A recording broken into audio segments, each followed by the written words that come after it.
Thanks for taking the time to visit with me. I'm trying to remember when it was, and I can't recall. Somewhere along the line, you're kind enough to humor my texts, and I said, I really like your team, and I think it's going to be great come spring, and you felt the same way. Is tonight kind of what you had an inkling of what they might be? Because this was a hell of a night. Yeah, Scott. I always thought it was going to take some time. All these kids that haven't played in so long, and certainly not together, and then, you're adding Caitlin Chen and Sarah Strong, and, you're out there starting 2 freshmen, and you're like, this is going to take some time. And I just had confidence and faith that at some point, in March, I said we're going to be a good team in March. But I don't think anybody prepares for something like this. I don't think anybody thinks we're going to go out there and we're going to do this in the semifinal game. That wasn't part of the plan, but I got to tell you, every single kid that stepped on the floor tonight played about as well as I would expect them to play, and it was really a joy to watch. I'm incredibly, I don't even have words for it, to be honest with you. That's a first. That's a first, Geno. You can't. Well, listen, when you're going up against Lauren Betts, who's a singular force, one of the best players in this sport.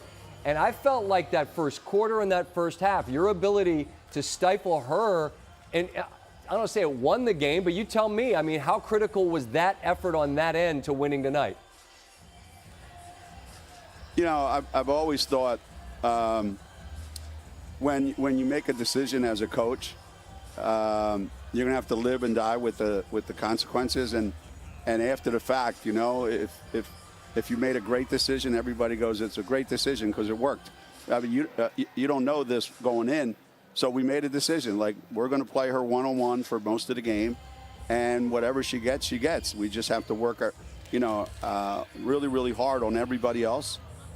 And I didn't think that we'd be that effective because she's so hard to guard one-on-one. She's, like you said, a singular force in college basketball. But Jenna put the stamp on it right away. This is how we're going to play, and just, I think, set the tone. Her and Azzi pretty much just started the game. This is what we're going to do, and we were able to sustain it for the whole 40 minutes.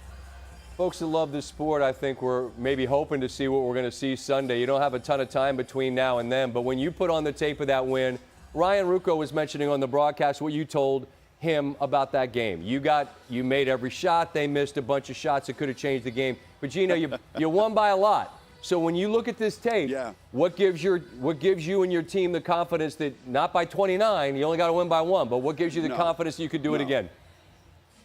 I was just saying that probably the most disappointed person leaving Columbia that night or that day was me. Because as I'm getting on the bus, I'm like, I don't know what everybody's celebrating about. We're going to have to play these guys again in March. I got a feeling. Right.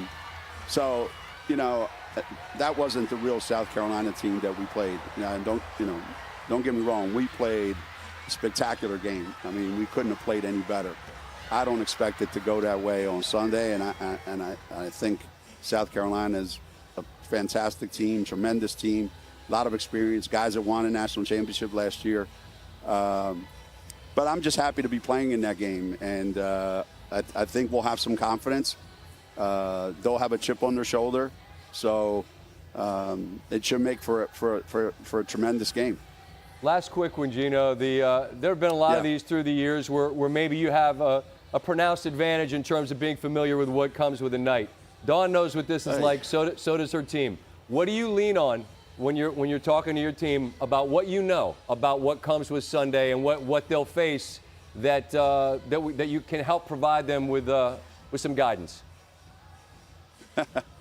One thing I said to our team before the game today was, this is our 24th Final Four. We've won 11 of them, and we've lost 12 of them. I said, I've got a losing record in the Final Four. I said, but when people introduce me at some place, they don't go, hey, this is Coach Auriemma. He coaches at UConn. They've lost 12 Final Fours. I said, nobody talks about the games you lost. They just want to talk about the games you won. So let's not worry about anything other than let's go out there and try to make some winning plays. And whatever happens, happens. you can't prepare somebody for something that they've never experienced. You just have to have faith that, they're just going to keep doing what they did today and the rest of the season.